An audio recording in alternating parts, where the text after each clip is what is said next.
Welcome to EdTech Tuesday. I'm Rich Dixon. And I'm Jennifer Gibson. Well, Jennifer, you have an app that addresses special education students. I do. What's the name of it? Okay, so this app has a really long name. I'm going to look off to the side here just so I make sure I get it right.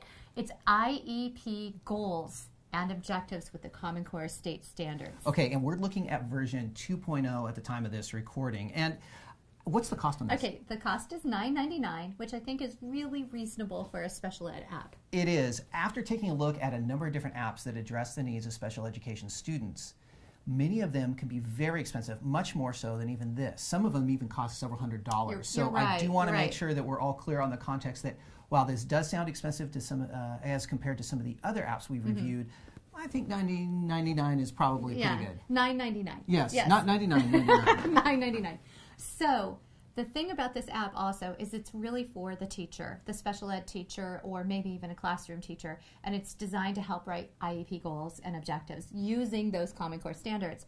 One thing I find really interesting about the app, and we'll go ahead and open it up, is that it is designed by the National Association of Special Ed Teachers. So I think that gives it a lot of credibility and authenticity. And so here's the main menu screen. All right, let's take a look here. One of the things that I'm noticing on my first glance here is we have annual goals, the things I would expect as an administrator and as a teacher as I'm looking at this thing. But we also have annual goals, short-term objectives, and behavioral objectives matched with Common Core State Standards. So tell us about that. Well, within the IEP, you have to design goals that students can achieve that also meet that grade level standards. And now with the Common Core, that is going to be part of writing those IEPs. So this is a great referenceable app. It also allows you to go ahead and write the IEP goals within the app. So that's going to be interesting. And as you can see, there's some other reference materials and suggested activities. Well, let's dive in and take a look at that first category and see what this looks like. So this is our student menu. And right now, I've only put in one student, Joe, a totally fake student, not real at all.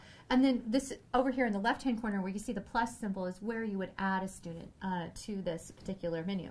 Well, let's take a look at Joe, for example, and see what options and information is available about that student. So Joe is our generic student. You can see that you put in his first and last name, grade level, his birth date, who his classroom teacher is, and then what school he is in. And then you can go ahead and click Next. We can edit information there. Now we're going to see a number of different things that we can start to plug in. This is for setting annual goals. And we can go ahead and we can look through, and if you scroll through, we see language, writing, health and safety, mathematics. We can see some of the things that go with motor skills, self-help, social, visual, and study reference skills. So there's a lot here. What I'd like you to do, Rich, is to go ahead and select something on here. We'll give Joe... I'm going to take third grade just as an example and run with that. We'll say geometry for third grade. This one has reason with shapes and their attributes. Go ahead and select that one. Okay. And now you can see where we would write this up. And it gives you a suggestion. Joe will be able to understand that shapes in different categories, and then it goes on and on. And down here in the second one, if you want to choose that as well, Joe will be able to partition shapes into parts with equal areas. So go ahead and select the box.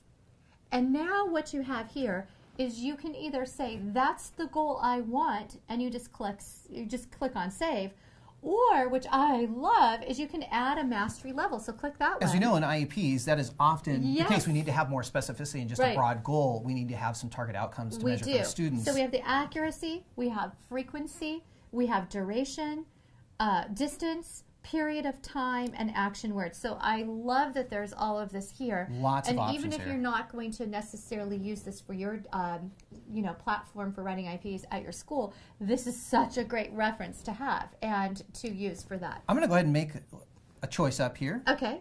I'm going to say 80% just for the sake of... So you notice the box is now selected.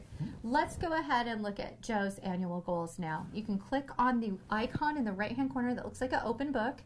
And here I went ahead and placed in goals to give Joe kind of a complete look here. And so we can see that there are goals, annual goals, and it talks about what Joe, they use his name, what's going to be happening, what we want to see as far as the measure.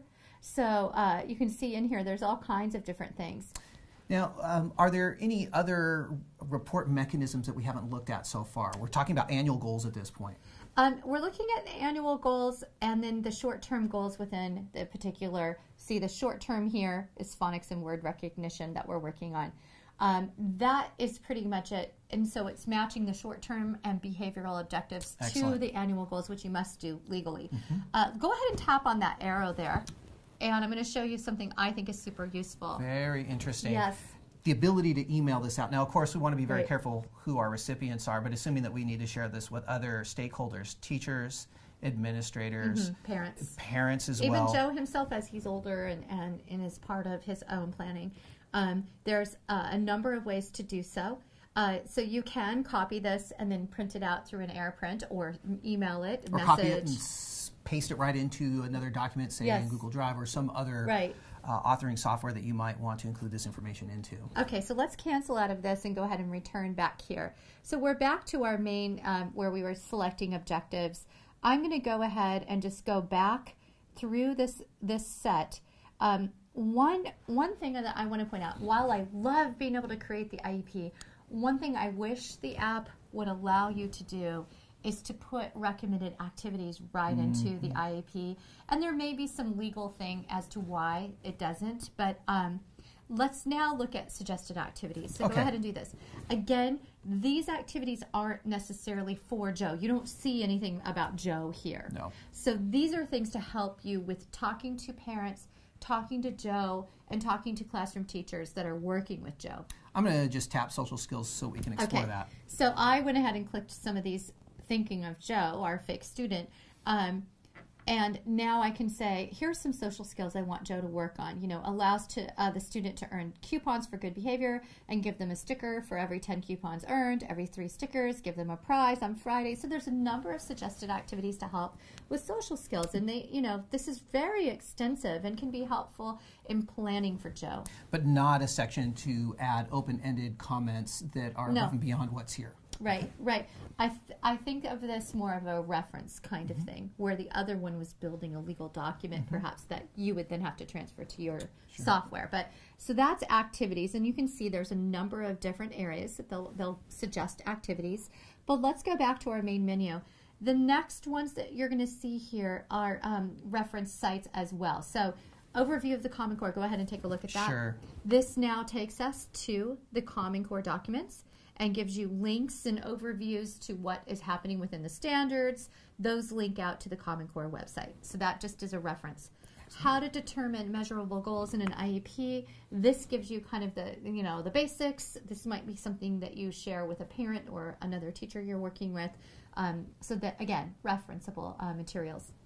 About the app. I kind of like this because it gives you information, learn more about the National Association of Special Ed Teachers, how to become a member. And they also have a couple of other apps. I'm sorry, I just clicked it off. They have a couple of other apps that I thought were interesting. They have a dictionary of special ed terms with definitions. I think that one's fairly affordable. It is a charge. And then they have parent-teacher handouts, and these are things that you can put together for a student and then have that communication with parents about, you know, maybe a learning plan or, you know, some activities they can do at home to support. So that is some of the other apps that this organization has put together. Well, Jennifer, I think one of the strengths that I'm seeing within this app is that whether you are brand new as a special education teacher or classroom teacher and you're dealing with some You're of these... a general ed teacher and you have need some of these resources here, or you're a veteran, we know that there is a need to start matching the objectives of the Common Core state standards with the objectives and IEPs for students. And I can see this meeting the needs of a very broad range of educators. And really for $9.99, probably only 1 or 2 teachers at the site would need the app because you can share it out to others. I don't think it's expensive. I think it's a very affordable option to be able to help save time, help with coming up with those goals and looking at activities that could match them. So I think it's a great reference app. Well, thanks for sharing that. Yeah.